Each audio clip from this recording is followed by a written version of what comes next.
L'Ukraine dont on a beaucoup parlé, puisque les fameux avions, les fameux F-16 sont enfin arrivés. Ils ont survolé hier le ciel d'Odessa. C'est quelque chose qu'on n'espérait plus ici. Et on va être au téléphone avec Marc Chassilian. Est-ce que vous êtes avec nous, Marc? Bonjour. Oui, bonjour Maxime, bonjour à tous. Merci d'être avec nous, je suis ravi de vous accueillir. Vous êtes l'ingénieur militaire et expert des industries de défense qu'il nous faut absolument ce matin pour comprendre ce qui est en train de se passer actuellement sur le sol ukrainien. La première question semble évidente et naturelle, c'est quand même une annonce qui a été faite dans la torpeur de l'été, on ne s'y attendait pas. Est-ce qu'on sait les coulisses de ce deal pour que, au beau milieu de l'été, début du mois d'août, CF-16 traverse le ciel d'Odessa? Alors je ne pense pas que l'opération consistait à rompre la torpeur de l'été.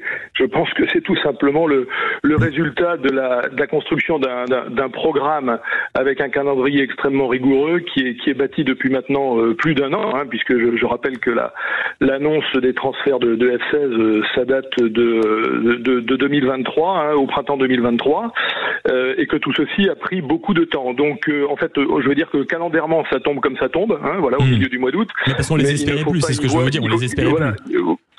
Oui, alors il faut pas y voir malice. Alors on ne les espérait plus parce que en fait, on ne transfère pas un avion, on transfère ce qu'on appelle un système F-16.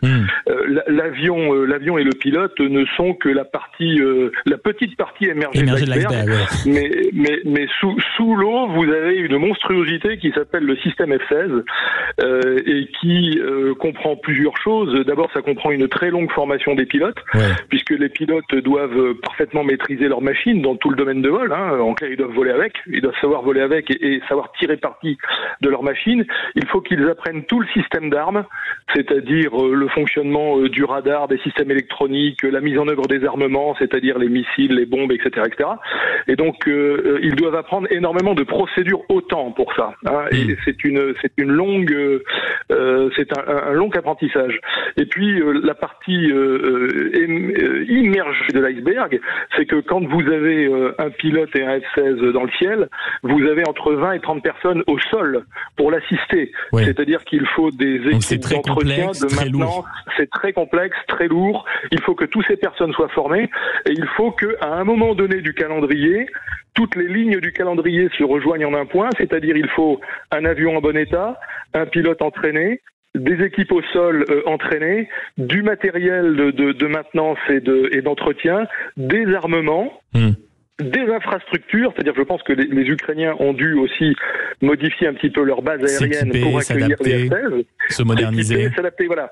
Et donc en fait, c'est toutes ces pièces du puzzle qui doivent s'assembler à un moment donné.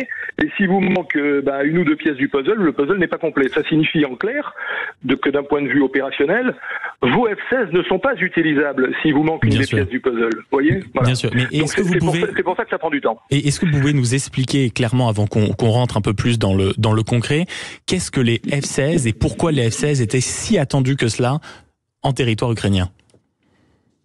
Alors, il y a plusieurs raisons. La première, c'est qu'en fait, l'armée de l'air ukrainienne est totalement épuisée. Elle a été en grande partie détruite au sol par l'aviation russe dans les premières semaines du conflit en 2022. Donc, il ne restait plus que quelques avions disponibles dans l'armée de l'air ukrainienne. Donc, en fait, l'armée de l'air ukrainienne, elle était clairement squelettique. Voilà. Donc, les F-16 vont lui permettre de regagner du muscle, si j'ose dire. Donc, de regagner en volume. Et donc, la possession d'une armée de l'air tactique avec un volume critique donné, c'est une donnée absolument essentielle pour la poursuite de la guerre en Ukraine.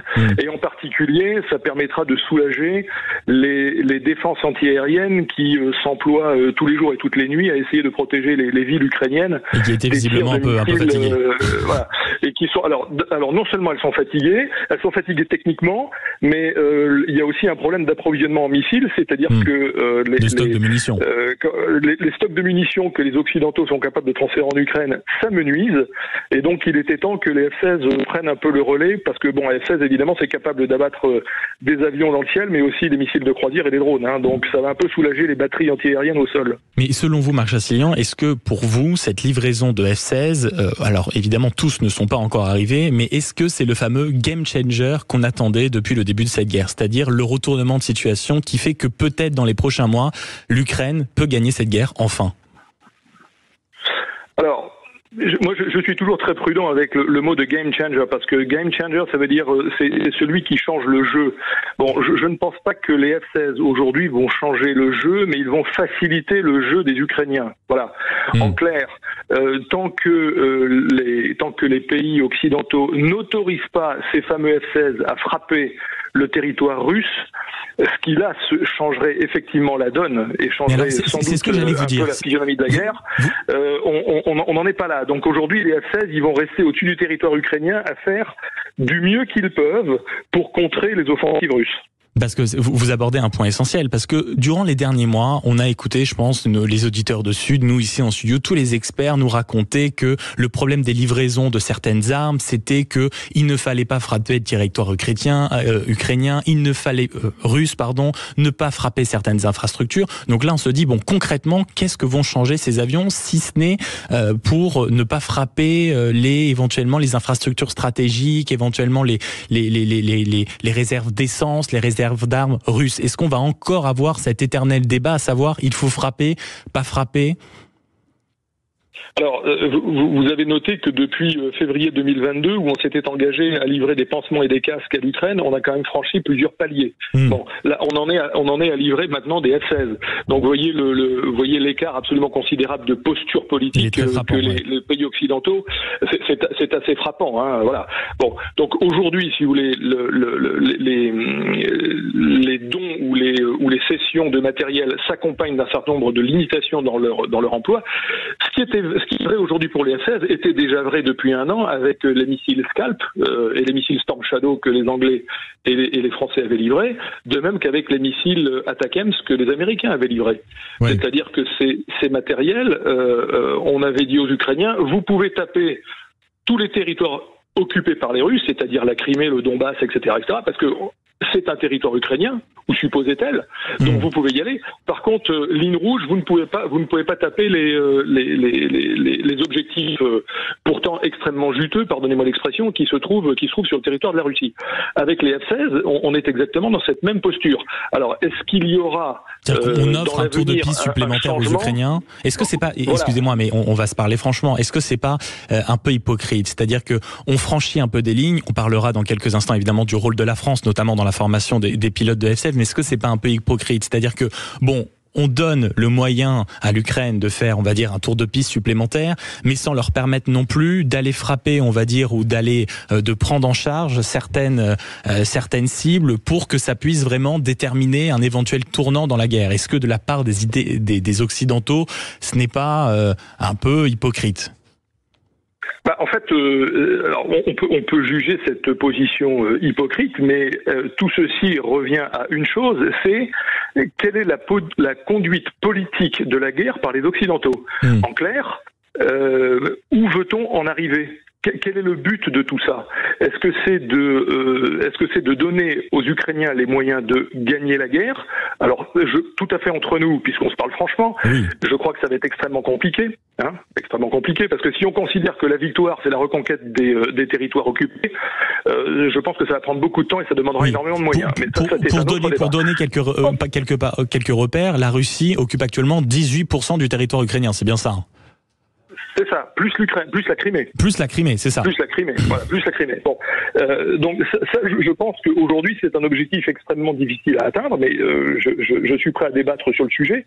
L'autre objectif qu'on pourrait se donner, ce serait d'arriver à un cessez-le-feu. Ou à un arrêt du conflit avec un certain nombre de négociations qui restent bien sûr à déterminer. Mais pour négocier, il faut être deux. Et donc, quel est le moyen que nous envisageons pour que la partie adverse, en clair les Russes, consentent à se mettre à cette table de négociation. Donc il faudrait vraiment que Monsieur Poutine alors je dis pas le couteau sous la gorge, mais commence à sentir que les choses tournent, pas forcément en sa faveur, ou qu'il va véritablement s'enliser, que ça va commencer à lui coûter extrêmement cher, pour qu'il dise bon, ok, je consens à venir discuter. Mais pour ça, il faut que la situation sur le terrain soit favorable aux Ukrainiens. Or aujourd'hui, tant que l'Ukraine n'est pas capable de frapper des cibles en Russie qui vraiment pourraient réellement contrarier la manœuvre russe et la guerre menée par les Russes, on ne voit pas très bien, qu'est-ce qui amènerait M. Poutine à s'installer à la table des négociations.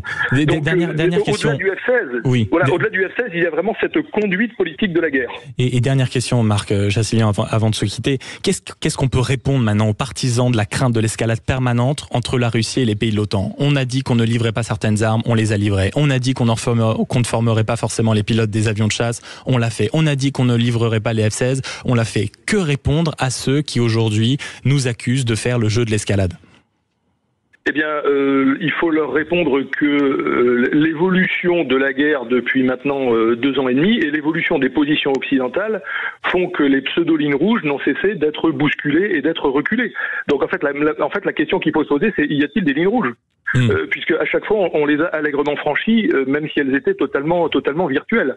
Alors il y en a sans doute une qui est effectivement, quand l'on peut qualifier de ligne rouge, c'est l'intervention au sol de troupes de l'OTAN. Voilà, ça effectivement c'est la vraie ligne rouge. Mais pour ce qui concerne la livraison des matériels et leur emploi, en fait je doute qu'il y en ait une. Mais ce n'est qu'un avis très personnel. Mais merci de l'avoir donné ici sur l'antenne de Sud Radio, Marc Chassilien. Merci beaucoup d'avoir répondu à mes questions. On se retrouve dans quelques instants sur Sud Radio parce que c'est l'heure du grand débat de l'été. On se retrouve avec Claudia Cohen, évidemment, du Figaro, Gaspard Genzer, évidemment, et la députée sortante Fanta Berete. Et on attend évidemment vos coups de fil au standard de Sud Radio 0800 326 326.